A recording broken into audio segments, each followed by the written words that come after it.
At the end of the day, it will all work out. This too shall pass. And be positive, because that's what the enemy wants when stuff happens, is for us to think negative and it will not work. And how is this gonna? I never saw myself finishing the program, because when COVID hit, you're like, oh, it's the end of the world. This is gonna happen. That's gonna happen. And each day, I've heard of stories where I'm trying to remember if it was Regent or another school, but this student was posthumously given his doctorate degree because he died at the end of the program. He passed away.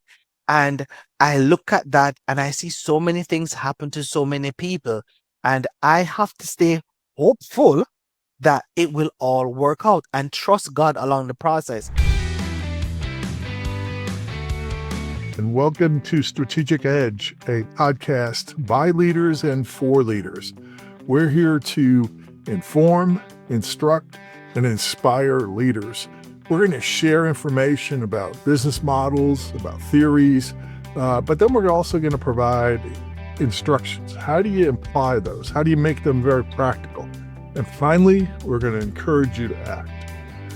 My name is Ted Davis. I'll be your podcast host and your leadership coach.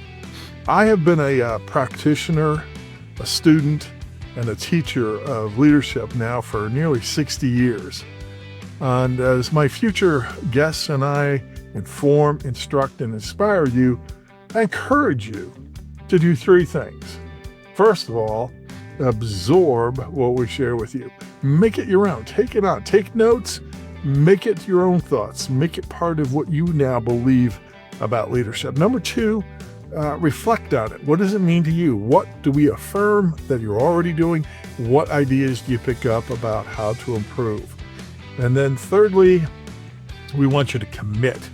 Commit to an action plan so you can continue to move forward. So we want you to absorb, reflect, and commit. And with that, let's start today's podcast.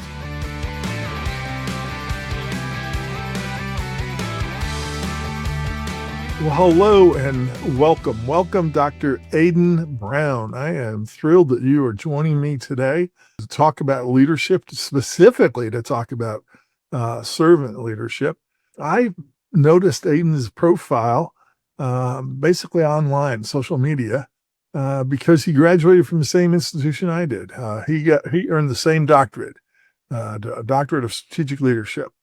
And both of us graduated from Regent University. I did in 2019 with my doctorate, and he just recently did. So he's a 2004 grad. And Aidin is from Jamaica.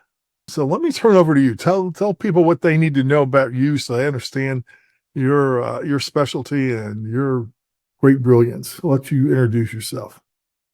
Thank you, Dr. Davis, for the opportunity. Thank you for inviting me, and good evening to yourself and the viewers. Yes, I am from Jamaica, the beautiful island of Jamaica. And I remember one of the things back in my childhood days going to school, I used to be interviewed by different media personality. And I'm thinking of just one right now that I stood up as head boy for my high school way back in the days.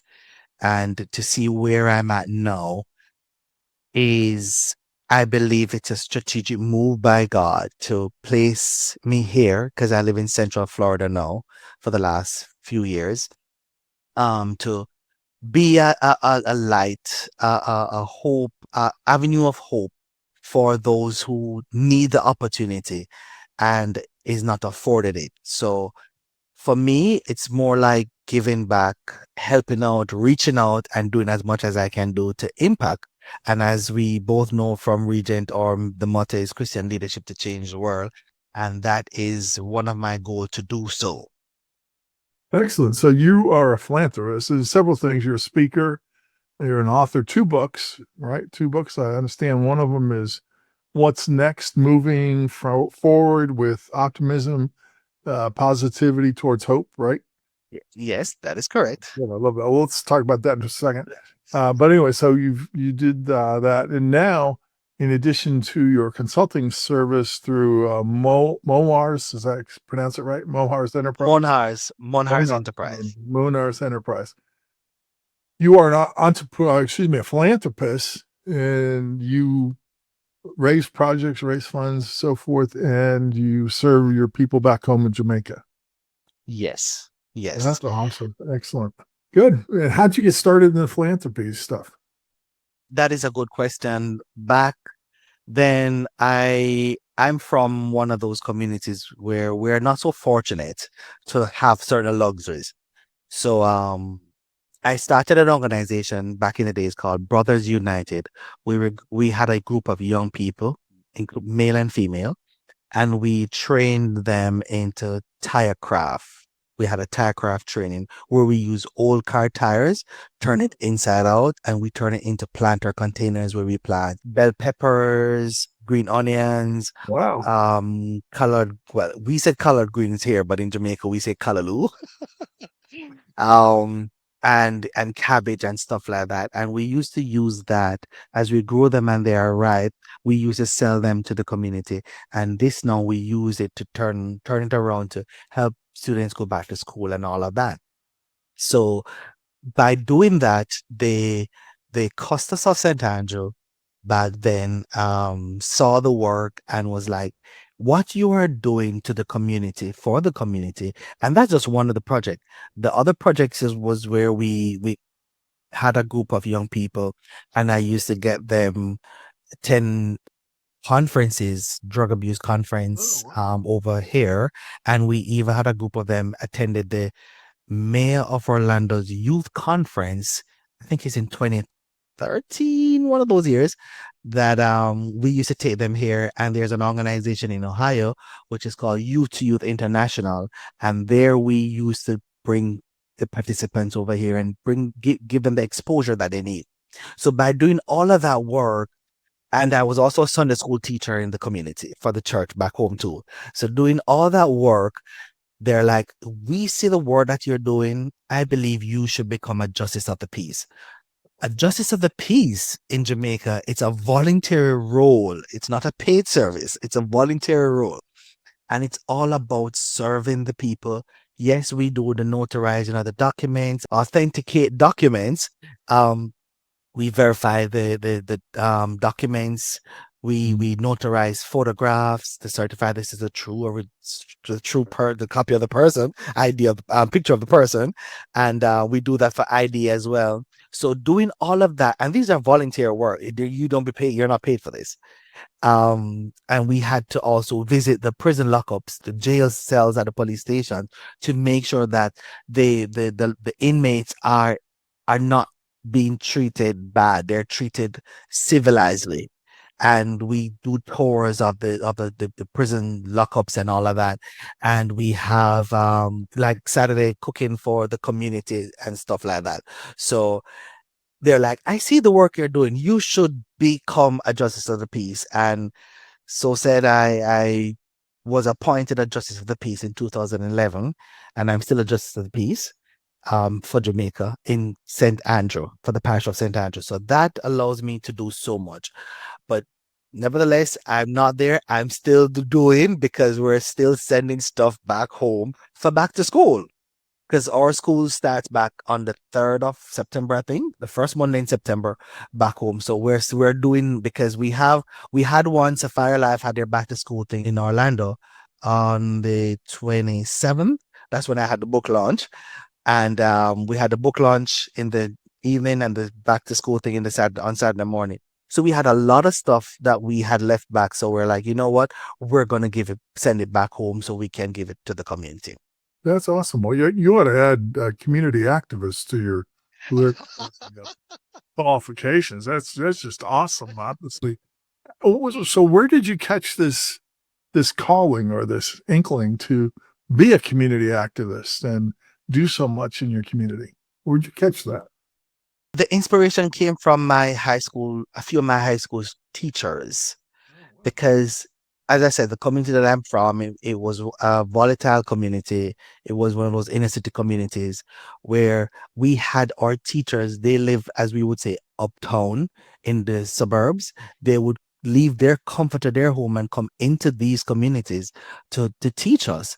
And even when gunshots were firing and all of these things, they're still coming into the community to teach us. And there are a few of them who really inspired me because they showed us that greatness, love for humanity, and compassion is still alive in the hearts of many people. And I remember even my first trip to the United States to the Youth to Youth International Conference, because I was a participant before I became a supporter of taking students there. My ticket was given to me, was sponsored to me because of my guidance counselor that I had back then. May her soul rest in peace. She went all out to get me my ticket to come to the conference that first time. And I see how these people, and also not only them, but through church, where are there are church people who have invested so much in me and also others. And I'm like, we need this to continue. We need people to carry on the mantle.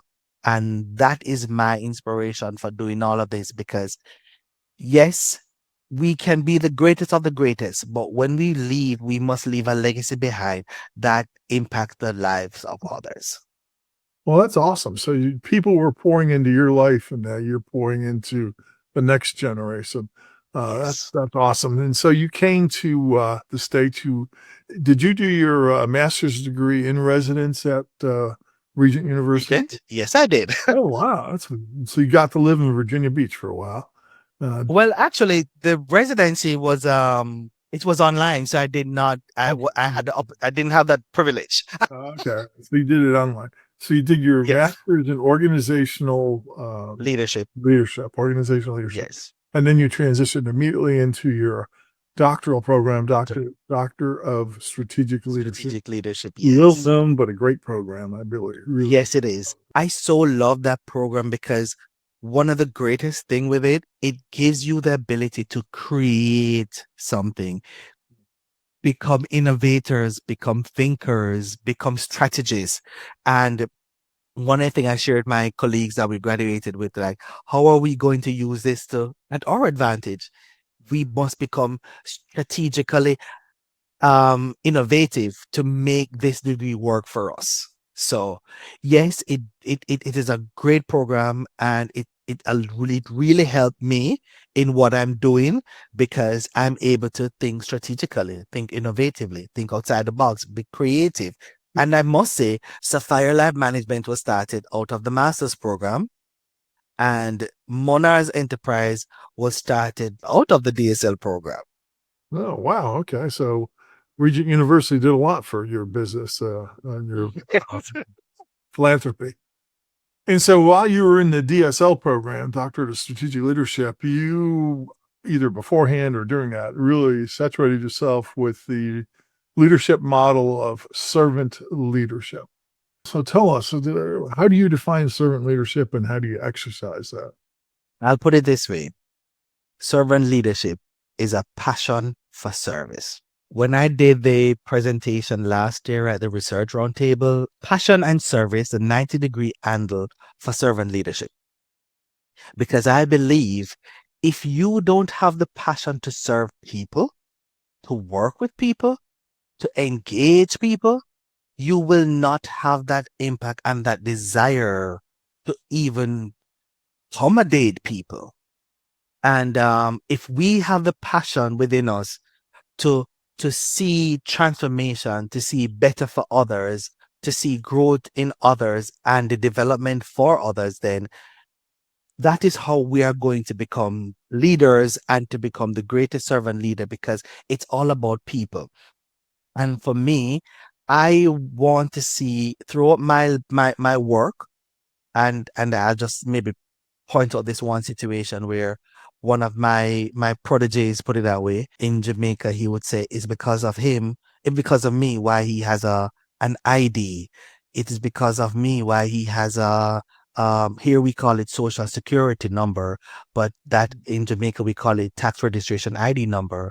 And he has a bank account because nobody took the time to invest in them to bring this kind of change. So for me, servant leadership is all about having that passion for service. Because if we don't care about people, if we don't have the love for people, we are not going to be impactful. So your passion is serving people specifically, but yet you got a master's in organizational leadership. So how do you juxtapose those two? Because you've got the organization. One of the things, in fact, I just published an article on LinkedIn about 5 essentials for running a business. And number one is every organization exists to deliver something of value to the marketplace.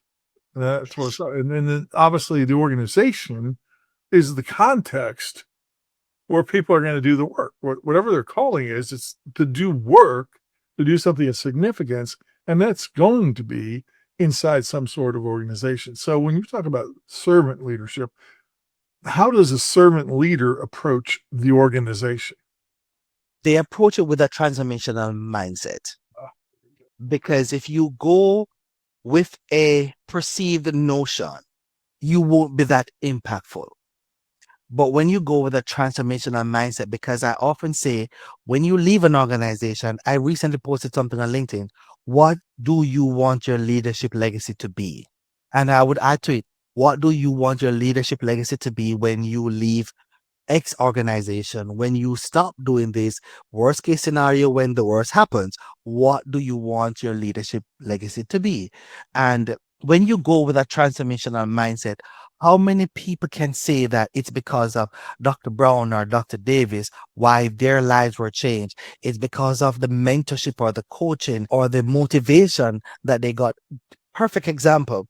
When I launched my second book on the 27th, we had an attendee who she said she did a medical program and she was successful in the exams and she got the results that day. So she said she was going to celebrate. So today meant a big day for her and her husband was going to take her to get ice cream. So she called me over to the table and she said, "You know what?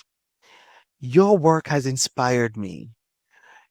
Your progress, your success today has empowered me to go on to do my doctoral degree."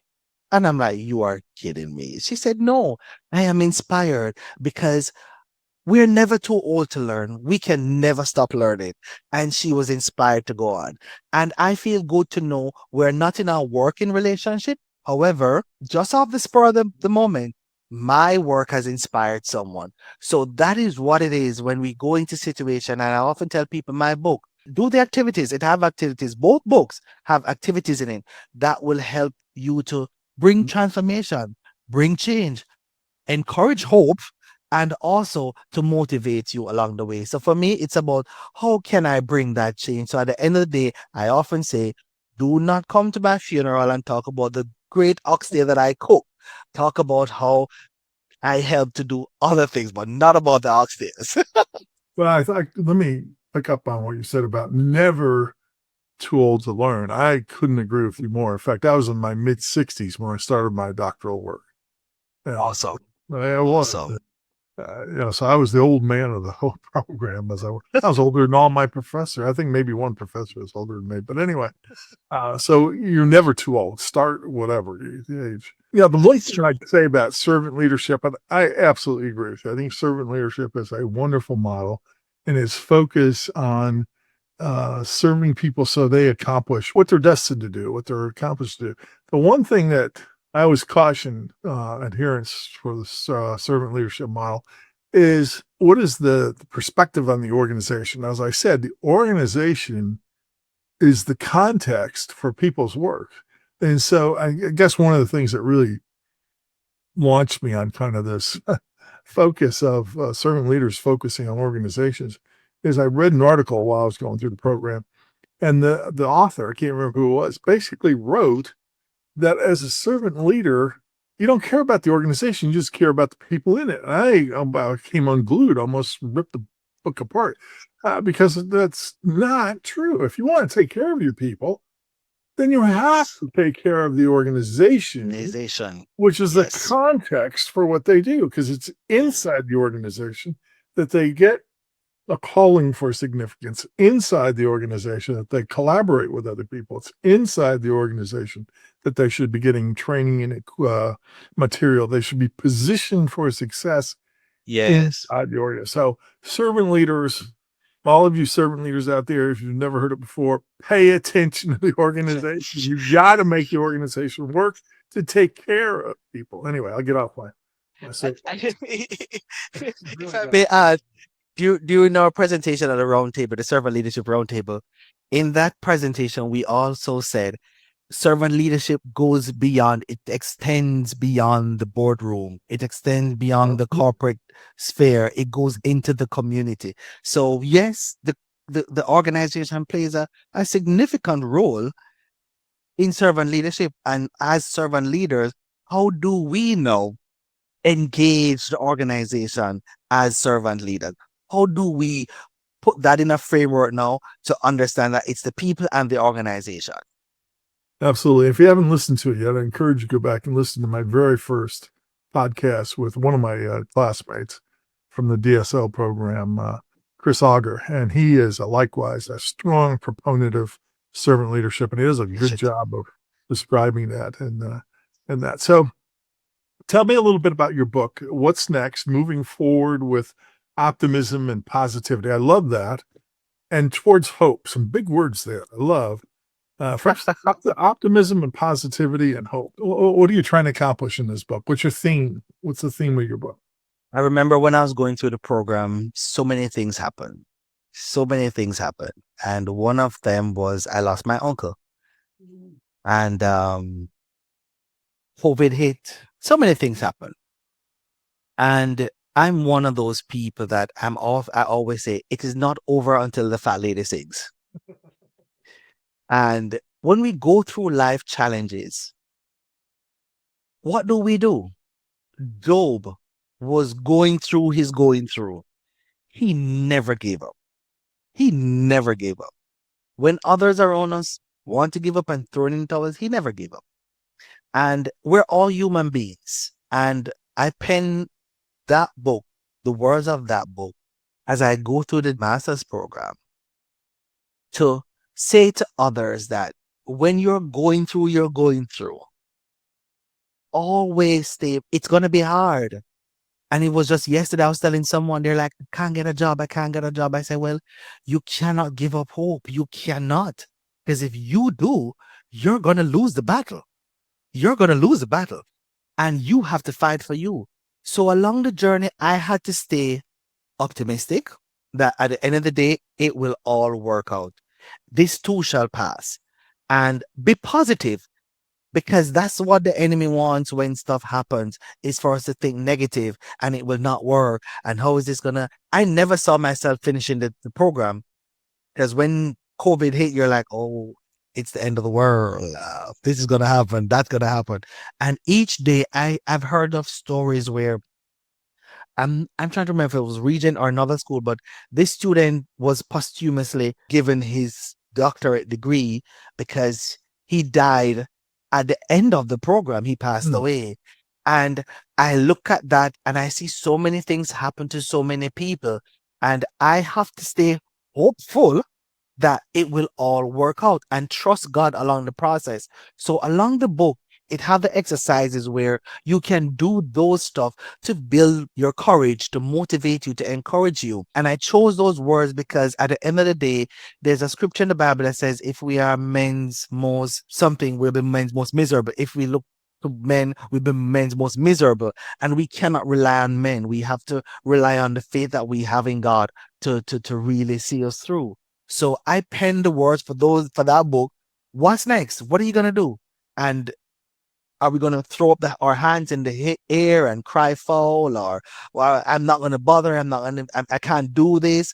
And there's one student from the DSL program that I had to push her, encourage her to get her across the finish line because of her job. She wasn't able to make it to some of the classes, but she was able to do the assignments while working at the hospital. She was doing like 18, 16 hours a day. And I'm like, how do you do that? And today we're very good friends because even her husband was like, have you checked in with Aidin yet? because we all need that. So it's all about what's next. Staying positive, staying optimistic, because at the end of the day, there is hope. There is hope. I think I love studying positive psychology, the hope model or hero model, which is Hmm. hope, efficacy, or self-efficacy, resilience, and optimism. Great model for positive psychology thing. But the word that really is very simple, but I don't think people fully understand the word hope. Too often I hear people use the word hope as though it's something wishy-washy. Okay, I'm just going to hope. Mm. I don't have any reason. I'm just going to. Somebody told me when I was a kid I had to stay hopeful, and so I'm just going to choose to do that, even though I don't have any reason to be. That is not what hope meant. If you go back and look at the history of the word hope in original English, hope meant you had a certain expectation. There's a reason to expect a positive outcome. Then it wasn't necessarily a Yes. promise, but you had a reason. And it wasn't Hmm. unfounded, upbeat look to the future. No, there's a reason to. And I think particularly you and I as Yeah. sort of Christ followers, we have that. We have that Yes. hope in Christ. But then the other thing that excites me about the idea of hope, there's a guy from University of Kansas. His name is Taylor. Excuse me, his first name escapes me. But he wrote a book on theory of hope. And at first I thought, I first read it and I thought, you got to be kidding me. There's nothing here. Let it sit for about 2 years and finally came back. And now I'm in the mindset of open to this. And I read it and I think it's actually excellent. Where hope has three things. Number one, you have hope if number one, you have a goal.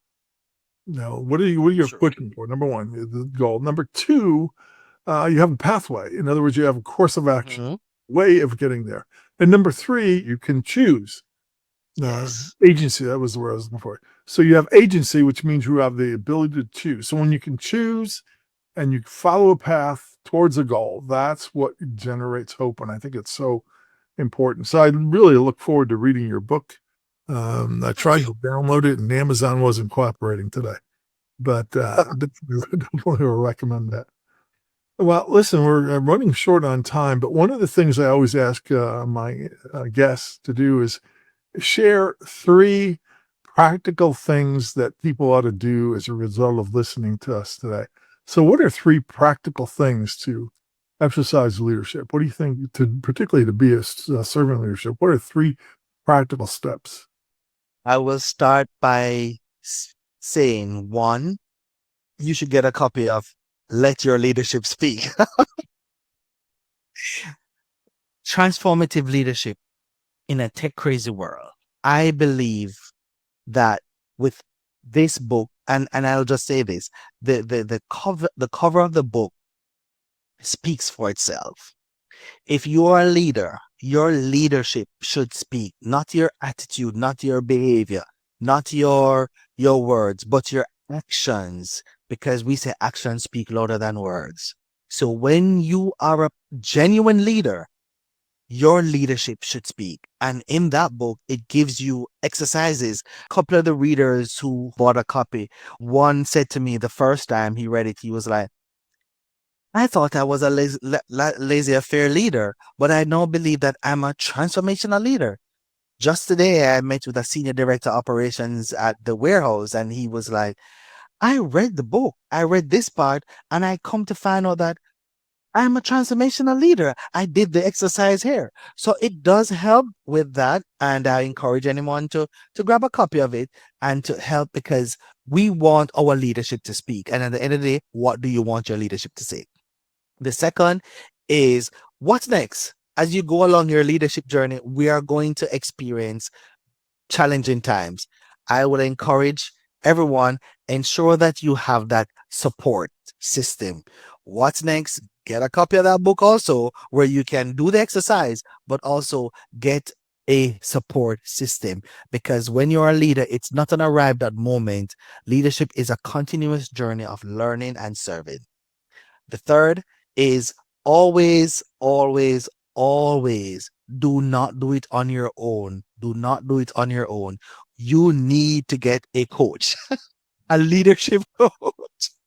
A leadership coach will help you to glide through your leadership journey, help you to serve others. And when we think we know it all, we never know it all. As we said earlier, we're never too old to learn.